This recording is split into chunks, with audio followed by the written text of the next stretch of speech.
تبریک میگم. از امشب شما نگهبان شب مدرسه علامه هستی. مدرسه تو حاشیه شهر که از سال 68 بسته شده، ولی هنوز هر شب چراغ یکی از کلاس‌ها روشن میمونه. بیشتر پنجره‌ها شکسته است. راهروها بوی نم و خاک میدن و زنگ تفریح هنوز بعضی وقتا خودش زنگ میزنه. قبل از شور شیف باید این قوانین رو بدونی، چون این مدرسه هنوز دانش آموز داره، فقط تا نمیبینیشون. قانون اول: اگه ساعت 3 شب از حیاط صدای زنگ تفریح شنیدی به هیچ عنوان از جا تکون نخور. روبروت یکی هست، سریع برق ساختمون رو قطع کن تا صدای زنگ قطع بشه. اگه دیر به جنبی اونا میرسن به اتاقت.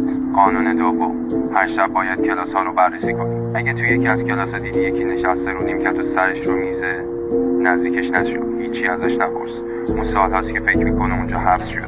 قانون سوم: اگه رو تخته یکی از کلاس‌ها دیدی نوشته شده شیفتت کی تموم میشه، سریع برو گچ روی میز رو بردار و رو تخته بنویس من همیشه اینجا هستم. اونا میخوان اتاق تو رو بگیرن. قانون چهارم: اگه ساعت 4 صبح دیدی از حیاط صدای خندیدن و دویدن دانش آموزا میاد، نترس.